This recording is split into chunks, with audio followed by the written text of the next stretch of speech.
Биринчи суроо, оюн учурунда атыңыз чуркабай калса эмне кыласыз? Чындыгы. Эмне үчүн?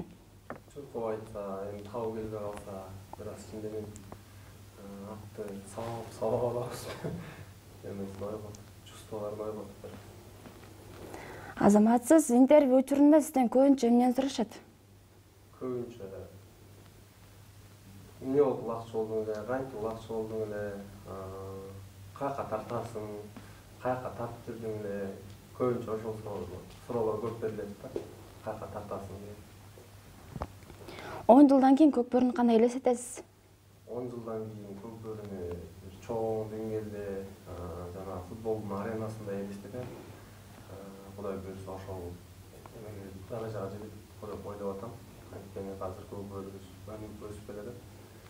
10 жылдан кийин ошол футболдун аренасында элдер жана трибунага курчалган трибунада отуруп, улакчылар ошол ортосунда тартат кудайге үмүтүм бар, ошол ниеттем.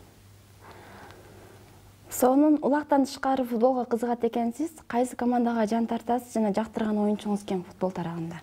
Мен Реал Мадридке болеть этем. Реал Мадридте Марселага. Марселанын ойногондо жактырам. Кийинки суроо, Көкбөрү келечекте Олимпиада оюндарынын программасына киришине ишенесизби? Буюрса, кирип кетсе, андан да жакшы болот, мындан да жакшы болот, Олимпиадалык оюнга кирип кетсе. Достук менен ынтымак командасынын оюндары акыркы мезгилде Реал жана Барселонанын тирешинде эле айыгышкан мүнөздө өтүүдө. Достук командасынын өкүлдөрү менен жашоодо мамилеңиз кандай?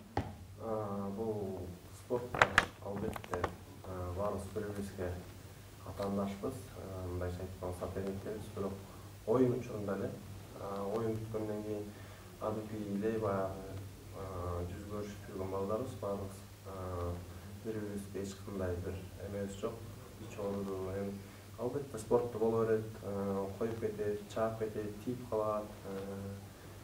Эми спортто деген өйдөгүлүү боло берет, ошонун баарын көтөрүш керек. Бирок оюн бүткөндөн кийин баягы бир тууганча, досчо, ага иниче кармашып, ошондой болуш керек да негизичи. Бул достук менен ынтымактын оюну баягы көп соц тармактарда айткандай эл классик болуп калат. Туура айтасыз. Негизги улакчылардын арасында жакын досторуңуз барбы? Улакчылардын баары менен Бир экөөсүн атай кетсеңиз. Баары менен жакшымын. Бирөөсүн атасам, бирөөсү танат дегендей, баарын атасам деле болот, бирок баарын атай албайм. Баары менен досмун. Учурда кыргыздардын белгилүү улакчыларынын символикалык команда түзүү укугуна ээ болсоңуз, курамага кайсы оюнчуларды алмаксыз?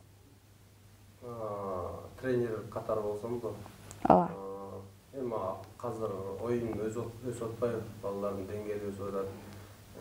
Бир оюнда бир баланын оюну жүрбөй калышы мүмкүн, колу келбей калышы мүмкүн. Албетте эми кийинки оюндарында карап, ошол бул ал бала буга чейин кандай тарткан, дальше дагы кандай тартат, кандай аракеттерде кылган, ошонун баарын карап, курама түзгөнгө аракет кылмак. Сиз Кыргызстандагы эң белгилүү легионерсиз жүйдүн кулуну болосуз. Көп жылдан бери таластын ынтымагын, намысын талашып келесиз. Буга наразы болгон түүлүктөр жокпу? Эми бар арасында анча-мынча спортты түшүнбөгөндөр нааразы болушат.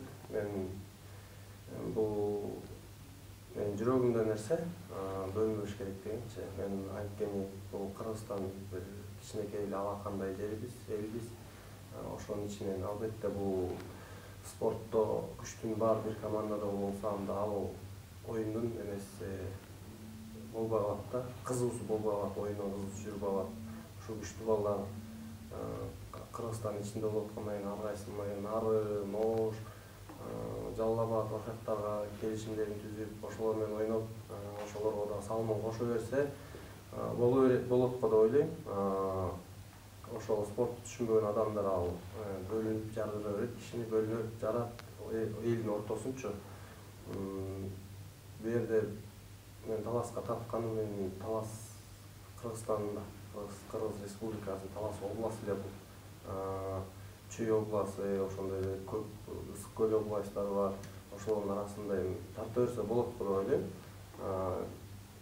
мисалы үчүн мен Казакстанга тапкан жокмун.